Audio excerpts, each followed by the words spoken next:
அஸ்ஸலாமு அலைக்கும். நோம்பு டைம்ல மட்டும் இல்லாம, நார்மல் டேஸ்லயுமே ஒரு சிம்பிளான டெசர்ட் ரெசிபி சாப்பிடணும்னு நெனச்சீங்கன்னா, கண்டிப்பா இத ட்ரை பண்ணி பாருங்க. எங்க வீட்ல எல்லாருக்குமே ரொம்ப ஃபேவரட்டான ஒரு டெசர்ட் ரெசிபி தான் இது. ஒரு 3 டேபிள் ஸ்பூன் பாஸ்மதி அரிசி எடுத்து நல்லா அலசி ஒரு 1/2 மணி நேரம் ஊற வச்சு மிக்ஸி ஜார்ல சேர்த்து கொஞ்சம் கோர்ஸா அரைச்சு எடுத்துக்கோங்க. அடுத்து 1 லிட்டர் ஃபுல் ஃபேட் மில்க் எடுத்து நல்லா கொதிக்க விட்டு தேவையான அளவு சுகர், கொஞ்சமா உப்பு, சாஃப்ரான், கண்டென்ஸ்ட் மில்க், அரைச்சு வச்சிருக்க அரிசி எல்லாத்தையுமே சேர்த்து லோ ஃப்ளேம்ல வச்சு அடி பிடிச்சிடாம நல்லா மிக்ஸ் பண்ணி விட்டுட்டே இருக்கணும். சைட்ல சேரக்கூடிய ஆடைகளையும் சேர்த்து பால் கூடவே சேர்த்து நல்லா மிக்ஸ் பண்ணி விட்டுருங்க. அப்பதான் பால் நல்லா க்ரீமியா இருக்கும்.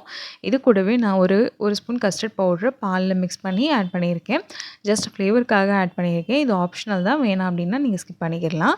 அடுத்து நம்ம பால் கூட ஆட் பண்ணியிருக்க அரிசி நல்லா வெந்து பால் நல்லா திக்காகி வரும். அதோட ஃப்ளேம் ஆஃப் பண்ணிட்டு நல்லா ஆற விட்டு ஃப்ரிட்ஜில் எடுத்து வச்சுட்டு நல்லா கூல் ஆன உடனே மேலே கொஞ்சம் ட்ரை ஃப்ரூட்ஸ் எல்லாம் தூவி சர்வ் பண்ணோம் அப்படின்னா ரொம்ப சாப்பிட்றதுக்கு ரொம்ப சூப்பராக செமையாக இருக்கும். கண்டிப்பாக ட்ரை பண்ணி பாருங்கள். எப்படி இருந்ததுங்கிறத கமெண்ட்ஸ்லேயே சொல்லுங்கள். நெக்ஸ்ட் வீடியோவில் மீட் பண்ணலாம். Take care. பை.